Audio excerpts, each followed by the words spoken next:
Hot takes are everywhere, but they're often uninformed, and major news is biased. We've had enough of hot takes. We want informed takes. Join Kevin Briggins and Devin Smith as they have rational conversations about domestic politics, geopolitics, and military affairs. Things will get interesting as they bring in expert guests, even from across the aisle. Grab your favorite drink, get comfortable, and hop into the chat. It's time for Informed Takes.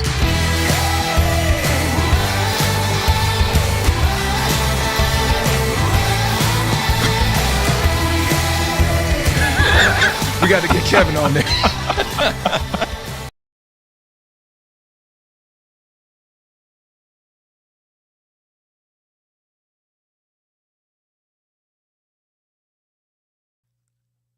Kevin Briggins. He is Devin Smith, and we are glad to be with y'all again. Hey, if you're in the chat, let us know where you're from, where you're at right now, and yeah, just kind of any questions you have during the show, put them in the chat, and just talk back and forth with us. Yeah, Wes, we'll get to all once we get going. So Devin, man, how's it been? Man, it's been good. It's been busy, man. Very, very busy. I can tell. We've been rolling on two wheels pretty much all week. But I'm thankful. Exactly, man. We over here swerving. We swerving. But I'm glad that I get to do this with you, and super excited about our guest tonight. Yeah, absolutely. It's been a long day. I hope you have something to drink on tonight. I don't.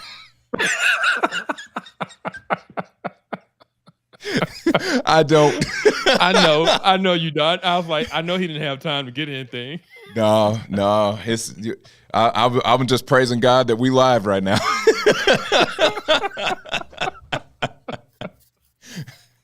Hey, my producer, my line producer got me. Liam got me. He got me some water. How about that?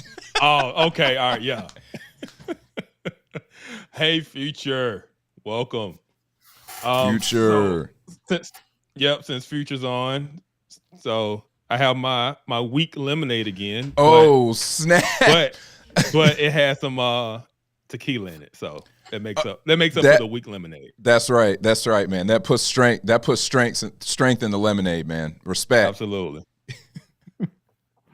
Yeah, I'm definitely feeling dehydrated. I probably drank enough last night for 2 nights. So really? I had a few old fashions last night. That's right. You had a Christmas event last night. That's yeah. So I'm actually still feeling that. Being 40, you can't do stuff like that like you used to. I'm still feeling the 2.5 old fashions because the old man in me said, "Nope, you're feeling it. Time to cut it off. Even though they bought you a free drink, cut it off." And I'm still feeling it anyway. Oh man. Well, hopefully you can get through the show tonight. Oh yeah, we good. Pinky toe March. Pinky toe margarita. Pinky toe margarita. Yeah, margarita. Yep. That's amazing. Yeah. All right. Well, yeah. You mentioned our guest tonight. I'm excited about our guest.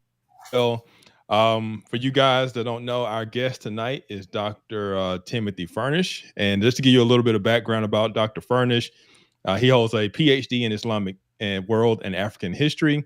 He's a former U.S. Army Arabic linguist, and later he was a civilian consultant for U.S. Special Operations Command.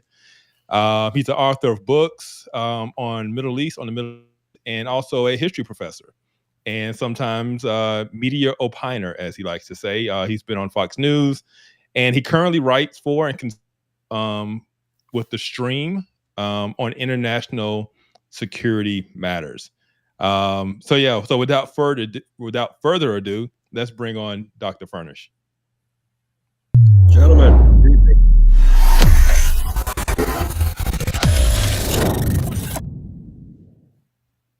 Good evening. All right. I have to tell you, though, I don't drink, so I'm very boring. So. Oh, don't worry. We don't either. That's why Devin's struggling, because he tried to last night. Yeah. And what is this stuff about 40 being old? Give me a break. Man, I wish I was still 40. Count your blessing. Absolutely. Devin just has to 40 is just the adjustment. You realize, Yeah. you get old and you realize 40 wasn't old, but there's just a life. Your body is just different at 40 when it was in your 30s, and so he's just feeling it. He's a young And he man, just but got that. he's Just getting got up. that little bit of gray there. See, just a little. See? Yeah. Just Yeah. the streak. I mean, you can take care of that. I mean, I don't even try anymore. I mean, I just look like Gandalf when I grow a beard, so I just gave it up. Yeah, I'm with you, man. Bald brotherhood. Saves on shampoo. That's right. Well, Dr. Furnish, I appreciate you joining us. Someone sent me your article, or your recent article on Syria, and I thought it was just spot on. And I was like, man, I need to reach out and get him on the show to just kind of have a conversation, let our listeners know kind of what's going on. There's a lot of uninformed takes out there, and so I wanted to bring you on to just kind of have a conversation about this. So just tell us about yourself. I kind of gave a little intro, but tell us about yourself and your background. Well, you cover the high points. Yeah. Yeah. I enlisted in the Army many years ago to learn Russian and see how that worked out. Arabic. I remember my interrogation class at Fort Huachuca. There were 15 people.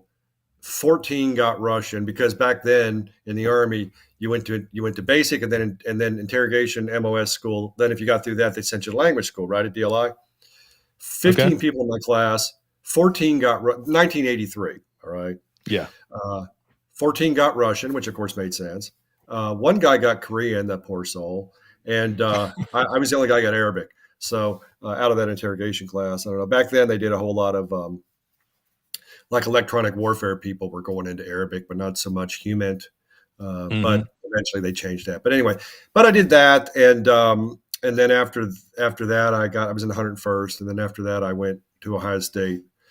I did a master's degree first in seminary, actually, and then I went to Ohio State and did my doctorate in Middle East Islamic history, and then I taught full time for a number of years, 7 years, like it was, and then I just didn't like it that much, and I started writing some books, and then I wrote 5 books, and they didn't sell as well as we thought they would. So my wife said, "Go find a part-time job." So in between, I did work for SOCOM. I worked for Special Ops 5.5 years as an analyst out of MacDill in Tampa. But then I've written 5 books, 4 on the Middle East and 1 on Middle Earth, because I'm actually a Tolkien geek. Okay. And, believe it or not, the book that I'm currently working on, for which I have a contract, is a military history of Middle Earth. So, yes, it's totally so all that Middle Earth in your bio, and I was like, I'm not going to mention that because I don't know what that's referring to, but because I thought about Lord of the Rings, Tolkien, all that stuff. And I was like, okay, all right. Yeah, I'm just basically going through all Tolkien stuff and all the wars and battles. I'm treating them as if they're real world battles. Now, I'm really kind of struggling with the whole what to do with dragons thing, but I can figure out an air asset angle to use for those. But But again, most of my stuff's on Middle East, and I've written, I just published my 151st article at the Stream, and all of those are not on Middle East and Islam, but probably 2/3 of them have been. So and then I run a website called Occidental Jihadist, and I look at a lot of stuff there. I mean, sometimes I've thrown stuff up about like Shakespeare and stuff, because another thing I do is actually I do community theater, and I've been in a couple of Shakespeare plays, which is a lot of fun. It's a lot of work, but once you get past 40, it's hard to remember things. And, once you get 20 some years past 40, it's really hard to remember things. And then if you force yourself to be in a play, then you can kind of it really helps with your memory. It really does. So, but probably about 100 of the articles I've written at the Stream have been dealing with Middle East, Islam, something like that. So, yeah. Okay. So you're really not as boring as you said you are. I guess that's not boring. Yeah. All right. Well, we've had some interesting developments in Syria recently, and you wrote an article about it. And so I just kind of want to pick your brain and just kind of inform our audience on kind of what's going on there. So, what are some of the key elements that most Americans might not know? might not be aware of, but that's kind of important to understand the current situation in Syria? Well, the first thing, sort of the overall geopolitical aspect, I think most Americans are aware of is, and why would they be, of course, is the centrality of Syria to particularly the Arab Muslim mind. Keep in mind there's lots of different Arabs aren't the only Muslims. They were the first Muslims, and Muhammad was an Arab.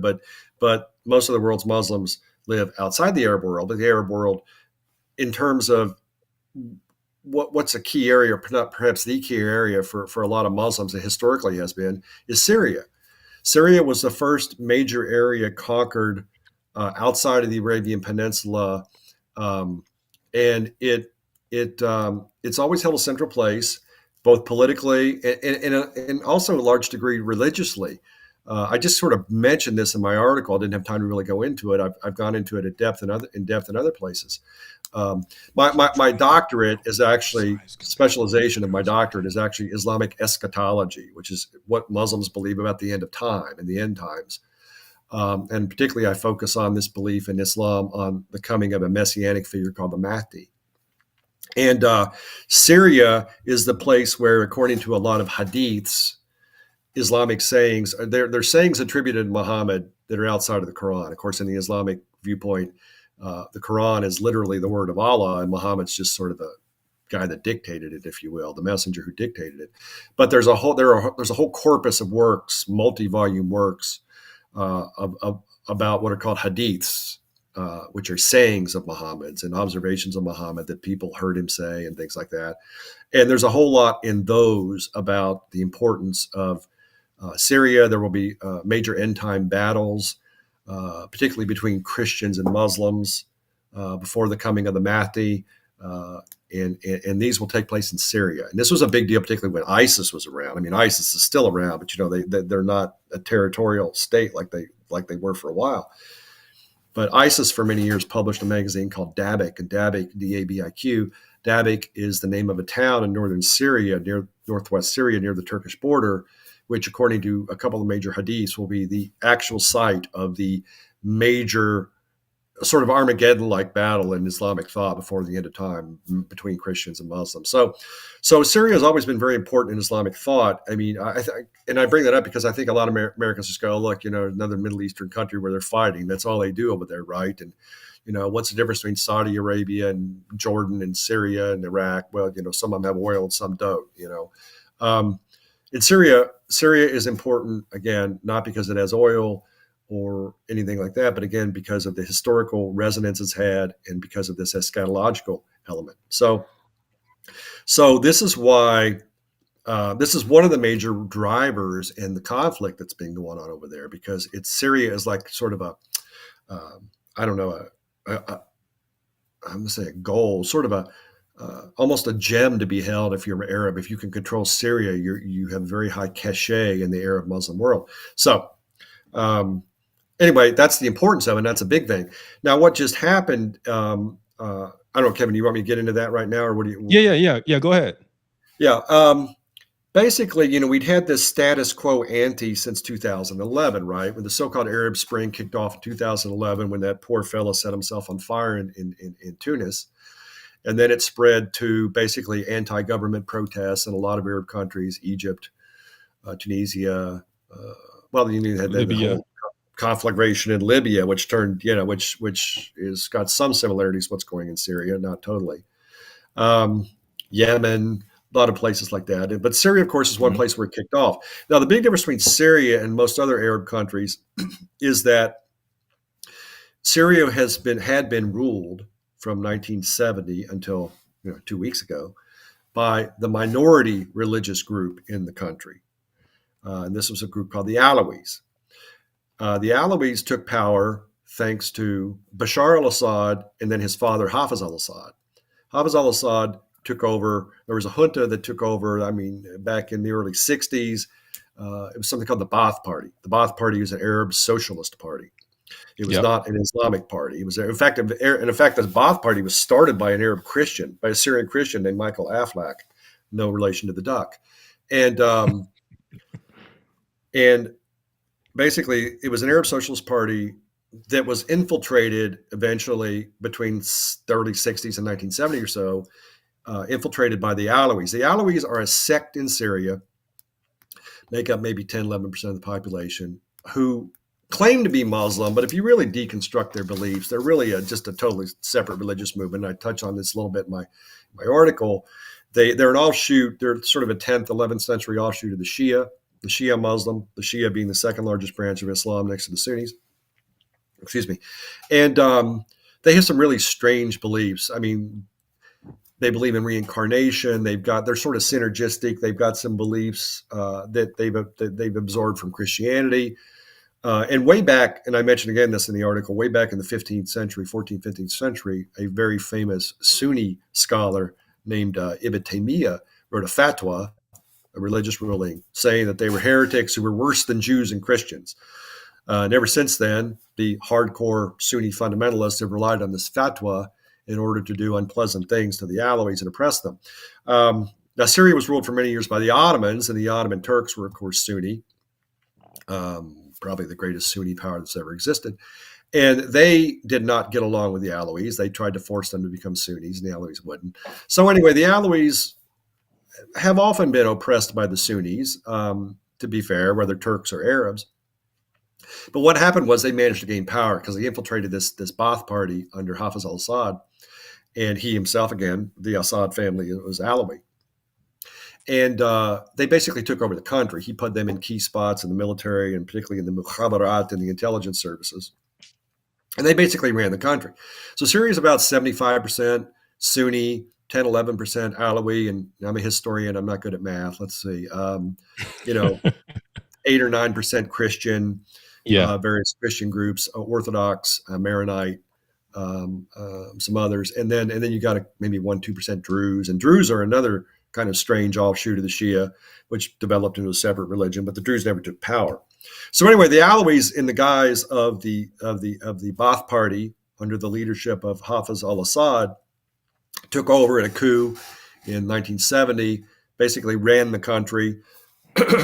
And they basically kind of tried to run it as a secular dictatorship because, again, they're a minority religion. This didn't go over. I mean, and they could be very brutal. I mean, they weren't always brutal, but they could be. For instance, in 1982, the Muslim Brotherhood took over the town of Hama in Syria, and we're going to use it as a staging area to try to take over the whole country. And Hafiz al-Assad ringed the city with artillery and Soviet tanks and basically bombed it to rubble.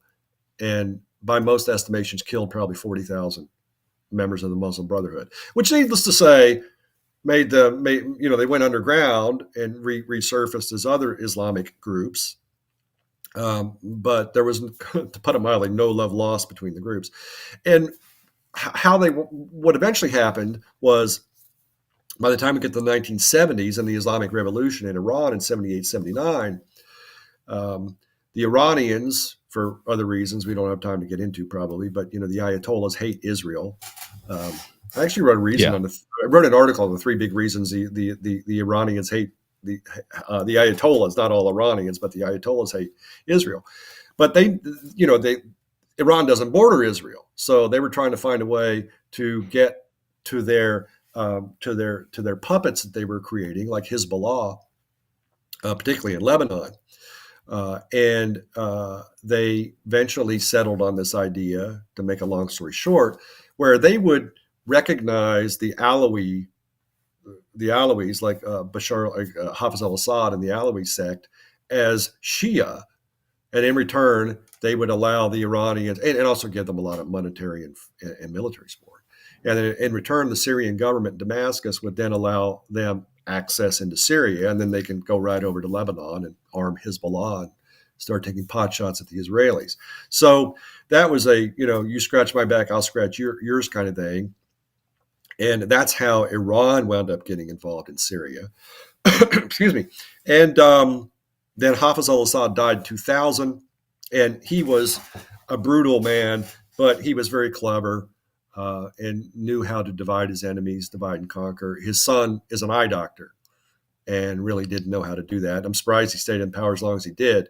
He clearly clearly some of the Alawi clique around him had some clever people, and they kept him in power. And then, okay, so anyway, then go forward again. 2011, the Arab Spring kicks off, and it turns into one of the major areas of government, of resistance to the government, becomes Syria, which, they again, since 1982, when the Muslim Brotherhood was crushed in Syria, they kind of kept their heads down, but people were tired of putting up with it. And so it turned into a civil war. And we know lots of brutality on both sides. Assad's government almost certainly used chemical weapons, and they tortured lots of people. And then you had groups like ISIS and HTS and Al-Qaeda and the various Al-Qaeda offshoots, excuse me, fighting against the government, and some of them beheaded people. And it was typical Middle Eastern bloodshed and warfare on both sides. And then, besides Iran helping the Damascus government, Russia helps the Damascus government. Why? Well, partly, I think, just to stick a thumb in our eye, partly because the Russians are tacitly allied with the Iranians, and partly because the Russians had a naval and an air base on the western coast of Syria, thanks to the Assads. Excuse me. And so they're on that side. On the other side, you've got us, starting particularly with the Obama administration, supporting various opposition groups, some of whom were jihadists and some of whom were not, the Free Syrian Army, Ahrar al-Sham, groups like that. And then there's, of course, Turkey, right? And Turkey's big concern is that they have problems with the Kurds. I mean, this is just, this is so complex, right? I'm trying to make it as palatable as possible here. The Turks have problems with the Kurds because ever since the creation of the Turkish Republic, after the fall of the Ottoman Empire, the largest single ethnic minority in Turkey is the Kurds. They make up, by some estimates, as much as 20-25% of the population. And for the Kurds, for people that don't know, the Kurds are not a separate religion; they're a separate ethnic group. Their language is Kurdish. It's related. It's closer to Farsi, to Iranian, than it is to Arabic. But they're probably more closely, I guess you could say, related to the Iranians. But they're a separate ethnic group. They have been for a long, long time, hundreds, if not thousands, of years. And the Kurds, by the way, are the main people that got the shaft at the end of World War I. Yes. If you really want to understand the Middle East, which I don't think anybody actually does, but if you want to try to get a handle on it somewhat, the key predecessor thing to look at for the Middle East is not World War II, it's World War I. Because with the collapse of the Ottoman Empire, and the British and the French then had the mandate systems in Syria, Lebanon, Jordan, and Palestine. And then the Turkish state was created out of the what was left of the Ottoman Empire, mainly in Anatolia. But the Kurds, there was all this stuff at the end of World War I about self-determination for these various ethnic groups in the Middle East. But the Kurds managed.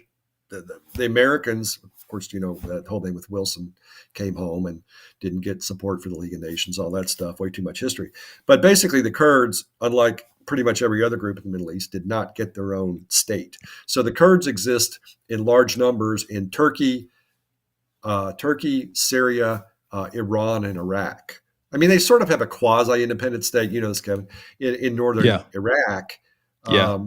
But in the other countries, I mean, the Iranians don't like them much because, again, they threaten the borders, they threaten the political unity of these various countries, and the Turks, and not all Kurds are violent. Some Kurds are perfectly happy to live within Turkey, but a lot of them have been oppressed, and there's a certain number of Turkish groups, particularly the ones that fall under the umbrella of the PKK.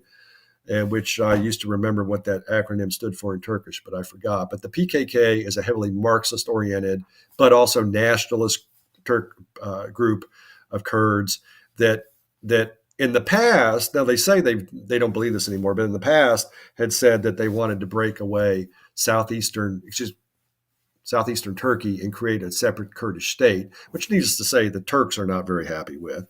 But some of them are allied with the Kurds in Syria, to get back to the point at hand. And this group and this group called the oh gosh darn it, I always forget. Yeah, the Syrian Democratic Forces up in Yes. the far eastern and northeastern part of Syria are it's mainly the Kurds, and some of those groups are allied with the PKK, which thus makes the Kurds not like them. This is excuse me, the Turks. I'm sorry, makes the Turks not like them, which is the There's a big lot of reason why different the groups Turks. involved. Yeah, it's like you need a chart, you need a flow chart, right, in a program. But anyway, so the Turks are involved because Syria is on their border, and they're really concerned about any Kurdish groups who would try to then break away parts of Turkey and create a Kurdistan. So Iran's been pushed back because Israel gave them such a bloody nose, and I think they're stepping back for a while, probably until they get their centrifuges up to speed again. Yeah. The Russians are just too concerned with Ukraine. The Russians have to take care of Ukraine, and I think that's a big reason why Assad fell a couple of weeks ago, was because the Iranians and the Russians really don't have much help to give anymore. And I also think we were involved. I mean, if you just saw today. Yeah. You just Hello. saw the day So that was my next. That was going to be my next question. And so I want to tie it up. So 2011, Assad comes heavy-handed with his military against his own people to push back on the protest. So you have the civil war that goes on. They come to a ceasefire, 2020, 2021. And since that point, we've been at a stalemate, with various groups kind of controlling different portions of the country. But the Assad regime kind of controlling the main portion of the country, right. Damascus, and Aleppo, the central part of the country, and the coast. Yeah. And so what happened was you had this one rebel group do an offensive 2 weeks ago. Yeah. And take over the portions that the Assad regime still held. And you believe that is the case because the Russian support there anymore, and because the Hezbollah support wasn't there anymore because of Israel's continuous attacks on Hezbollah. On Hezbollah and on Iran itself. Yes. Yeah. All right. So it left the Assad regime kind of weak and defenseless because their main army isn't that great. No. All right. So you said, so the next question, because this is what a lot of people want to know, were we involved? And so what is your theory on, were we involved, and if so, how? I don't see how we could not have been involved. I mean, again, the so-called Syrian National Army. I always get those two confused. Syrian National Army, yes. The Syrian National Army was the mainly Sunni group or groups. It's sort of an umbrella term. There's like a number of groups in this. The largest two contingents used to be what's called the Free Syrian Army, which was not Islamic, and it was a nationalist Syrian territorial. Let's get Syria back under the control of the majority of its people movement. But the second largest contingent in that was something called Ahrar al-Sham, soldiers of al-Sham. Al-Sham, you see al-Sham show up in the name of a lot of these groups. Al-Sham is an old Arabic word for basically greater Damascus, but it has come to mean that word basically that you see from French that passed into English for the eastern part of the Mediterranean. They're called the Levant. Basically means, it's basically greater Syria, but they say al-Sham. Al-Sham, Ahrar al-Sham, is an Islamic group. And by the way, let me tell you something real quick. I do not use the term Islamist. I hate with a white hot flaming passion the term Islamist, because it's just a camouflage term. You will see someone referred to as an Islamist. No, these guys aren't Islamists. They're Muslim fundamentalists. Islamist is a term to try to say that, well, there's a movement within Islam that's political that really isn't Islamic. No, Islam is the most political religion on earth. It just is. Yes. I mean, just go back to the time of Muhammad. It's very so. I hate that term. I wrote an article about it. If you want, I'll send it to you later. But anyway, I refuse to use that term. I'd say Islamic or Muslim fundamentalist or something like that, which is much more accurate. So Ahrar al-Sham is one of these groups. Hayat Tahrir al-Sham, HTS, which is the group that is now in the forefront of the groups that have taken over, is also an Islamic fundamentalist group. They were the offshoot of Al Qaeda in Syria. They used to be allied with, before ISIS split away. ISIS and Al Qaeda in Syria basically split, and ISIS became separate. And by the way, a moment ago, your summary was actually quite good. But don't forget that from like 2014 up until a few years ago, ISIS controlled large sections of the Syrian and Iraqi state. Right? They had their so-called caliphate. They actually controlled territory on the ground. And one of the big reasons, actually, that ISIS and Al Qaeda don't like each other. There are two big reasons, just so you know, because this is important, because this plays into these groups in Syria, because some come out of Al Qaeda, and ISIS still exists. It hasn't gone away; it just doesn't control as much territory. It has smaller areas, and it's gone from basically being a state group back to sort of a non-state group, but it's still there. The ideology of ISIS and Al Qaeda is not that different. It's basically just Islamic fundamentalism, and that is that we want to construct a state based on Sharia law, based on the precepts of the Quran and Hadiths, and we wanted to emulate what the Prophet Muhammad and the early caliphs ruled over. So, which one could argue is not that different what the Saudis are doing, except the Saudis have a lot nicer buildings and a lot more money.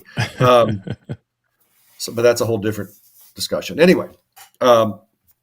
The two big differences, the two big points of disagreement between the ISIS-affiliated groups and the Al-Qaeda-affiliated groups, like Hayat Tahrir al-Sham, which basically, again, is that Mohammed al-Jilani, who is the sort of de facto ruler of Syria right now, is the leader of HTS. And HTS ostensibly was allied with Syrian Democratic Forces and the Syrian National Army and some other groups. We could talk more about what's going to happen there in a minute. But I'm sorry, let me finish my point, which I keep not finishing. ISIS and Al Qaeda disagree on two big things. One is whether or not to declare a caliphate. When is it appropriate time to declare a caliphate? ISIS clearly declared a caliphate, right? Caliphate means an Islamic state ruled by Islamic law, ruled over by a caliph. Otherwise known in the New York Times as an austere religious scholar, right? What's the other disagreement? You're right. I always like. You ever watched? That's hilarious. You ever watched a clip of Trump describing how he was killed? Yeah. He died. Oh my gosh!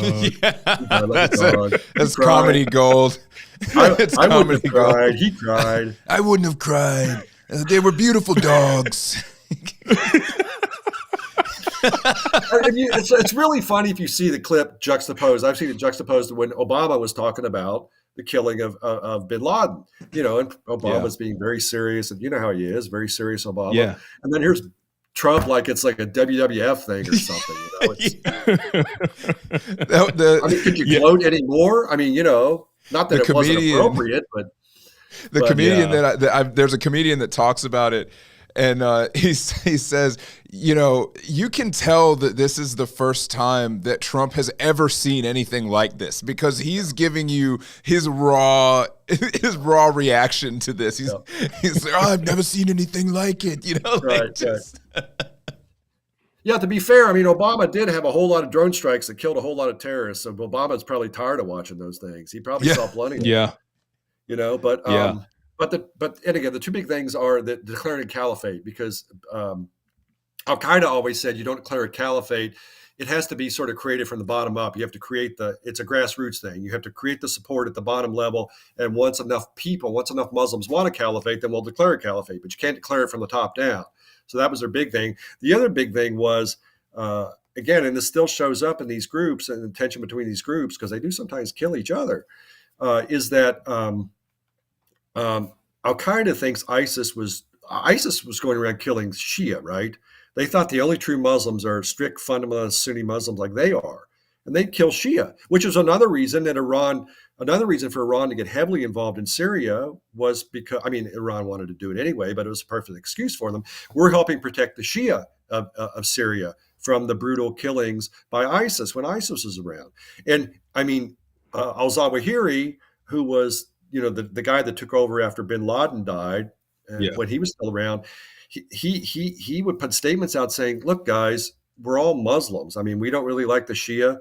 They use these disparaging term for them, Rafidi, rejectors of the truth and stuff like that. But we don't think you should kill them.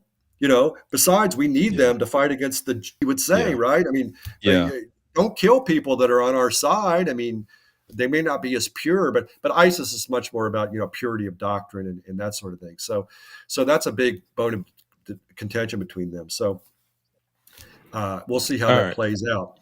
Yeah. I would love to have you on again to talk about militant Salafism and kind of what that is, because that's what all of this stuff is. Yeah, and exactly. So I will. Yeah. Salafism for your listeners, your viewers. Salafism, Salaf, the Salafis were the pious ancestors. Basically, again, like I said earlier, to be a Salafi means you want to create a state based on the Islamic rubrics of the 7th century, of the time of the Prophet and the early caliphs. So Salaf means that's what you want to do. Yeah. Yeah. And all jihadists are Salafis, but not all Salafis are jihadists. I know. That's why I call it militant Salafism, because the militant part is what sets it apart. You can be a Salafi without being jihadist, but you can't do it the other way. So there's a question in the chat. Josh Panther has a really good question. He says, do you believe that HTS could form an alliance with the SDF in order to solidify the whole state and possible future of Syria moving forward? So do you see an alliance between? Do you see an alliance possible between the SDF and HTS? Well, I mean, sort of have a de facto alliance now. It's one reason they took over. But will it last is the question. Well, yeah. Let me put it to you this way. Both kind of supported by Turkey, right? Yes. And Turkey, Turkey's a Sunni state. And, it would just be, I used to really, really annoy my Arab friends by saying, you know what? It would just be so much better in the Middle East if the Ottomans just came back and took over. So then, because then you guys, I know I did it partly just to piss them off, but I said, when the Ottomans were there, hey, you guys minded yourselves. I mean, they get so mad at me, but no, I mean, people forget, like, oh, imperialists, the British, the Americans, the French, the Ottomans were pretty good imperialists, by themselves. Absolutely. They just happened to be Muslim imperialists. Yeah. So, by the way, if anybody's interested, I actually have a book, my latest book that I published before the last book that I published is called The Coin of the Islamic Realm. And it's about the Ottomans, how the Ottomans fought insurgencies. It's on Amazon if you look me up.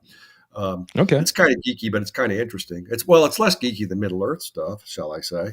I approve of the Middle Earth geekiness, though. I approve of thank you. Thank you, sir. Thank you. I truly enlightened a man here. Thank you. Anyway, to answer that question, they're tacitly allied now, but I don't think it'll last. I mean, I said to someone the other day, I don't think I said it in the article, but someone else asked me this. How long do you think before HTS pushes everybody aside and starts trying to implement Sharia law? And I said a year. And I was, talking to a friend of mine who worked for a certain agency for many years in that part of the world. And he said, oh, you're way too optimistic, man. It won't take that long. He said, I give it 6 months. But what it reminds me of? It reminds me of the Iranian Revolution. And absolutely, when the Ayatollah Khomeini and his compatriots started trying to take over the country, 78, 79, they allied with the Tudeh party, which was the Communist Party. They allied with the unions. They allied with the secular nationalists all these people wanted to get rid of the Shah. And they're like, oh, great, we'll get rid of that totally repressive Shah. And they did. And then soon as Khomeini and the Ayatollahs consolidated power, those people all either went to prison or assumed room temperature. Because, they just had to consolidate power and they didn't need they're Ayatollahs. They're not going to tolerate communists. What are you guys smoking? You think Ayatollahs are going to put up with you? Of course they weren't going to. Yeah. So, and we sent a State Department delegation is over there today in Damascus. And gosh, did you see, we just lifted the $10 or $20 million bounty on al-Jilani's head, which had been put in under the Obama administration. That bounty just got lifted. We knew that was going to happen. Do this if you're in the State Department. You have to go over there and play nice and hope they'll not impose 7th century brand Sharia law. And I think there's a chance, but I don't think it's a very big chance. Yeah. In your article, you had something that really shocked me because you were talking about the funders and supporters of HTS, and you mentioned Ukraine. and that caught me off guard. Can you explain, like, why is Ukraine supporting a Sunni Muslim movement? Because the Russians were supporting the Alawis. Oh wow. Oh, okay, they're just funding their enemies. Okay, Partly. all right, that makes sense. I think that's big. I was just shocked to see that in, like, Ukraine is funding HTS, but it makes sense. Well, and I mean, it's larger. It's not just spite. I mean, Russia has had, Russia, the Soviet Union, and now Russia again has had problems with Islamic fundamentalists going back into the 19th century or the 19th century. Yeah. The Caucasus the region, Chechens. right? Yeah, Georgia, the Caucasus. There are lots of Muslims in in Russia, and there were in the Soviet Union, fewer in Russia, but still. And some of them are okay with Russian rule, and some are not. Particularly in so far as whatever. I don't know if he's really a practicing Christian or not, but Putin still certainly the political ideology that he advances is basically Orthodox Christian nationalist Russia, right? Sort of like Tsarist Russia was. So I get so tired with these Americans, particularly American politicians, particularly the Republicans. It's like they act like it's still the Soviet Union. Like, dudes, it's not the Soviet Union anymore. Okay, stop acting like that. And anyway, but I think I don't know to what degree there's been like funding or any military support going back and forth between the Assad regime and Ukraine. And I'm sorry, not the Assad regime, but between HTS and the Ukraine. I'm sorry. But I wouldn't be surprised if there weren't some because if you can get more, if you can foment more Islamic fundamentalist unrest or malcontent in Russia, that's more problems for Putin, which then takes some of the pressure off the Ukrainians. Yeah. So I want to wrap this up because I know you've got limited time. You have very, very important things to do tonight. So a couple of last questions. You kind of answered this one already about HTS actually being a moderate government. You're not very confident that they're going to stick to their word. And no, I'm just not. I mean, their ideology, again, they're out of Al Qaeda. Their ideology is militant Islamic fundamentalism, and it's like a tiger returns to its stripes. I just can't believe that. I mean, I think again they'll say the right words and say the right things for a while and not chop anybody's heads off for a while, but I think eventually they'll do what the Ayatollahs did in Iran, and they'll push aside the opposition, and their true colors will be revealed. Yeah. I think that's the most. Kevin, real quick, and a proof text for this is in his little victory speech after they took control in Damascus. He said, "This is a victory for the Ummah, for the Islamic nation." He didn't say this is a victory for Syria. He said this is a victory for Islam. Yeah. I think it's going to go back to the whole, I forgot the Islamic term for it, where you can be a Christian and live here, but you got to pay the tax. Dhimmi. And you're going to be a second-class citizen. The Dhimmi system. You're a Dhimmi. You can be a Jew or a Christian under Islamic law, but you're a second-class citizen. Better get in the back of the bus. You better do what you're told. Yeah. I think that's the more likely path that we're going to see, because it's going to be ruled by Islamic law to some degree. It's not going to be a secularist. It's not going to be a secularist state. No. Josh, I agree. HTS is Taliban 2.0. They are. I'm hoping that because Syria needs so much aid and help that he has to form alliances. So I'm hoping that kind of keeps him at bay to some degree as to how he won't be completely Taliban 2.0. No, and even though they're more sophisticated than the Taliban. I mean, I will give them credit for that. And I did see some reports that there are actually some Sufis involved with that movement, which is interesting. The Sufis are Islamic. Yeah, Sufis are. You probably know, a lot of people may not. Sufis are Islamic mystics, and they are not. They can be jihadist. I mean, in history. In fact, like my book about the Ottomans, some of the major groups that fought against the Ottomans were Sufis. There were also Sufis in the Ottoman government. They had Sufi chaplains in the Ottoman military. It was kind of interesting.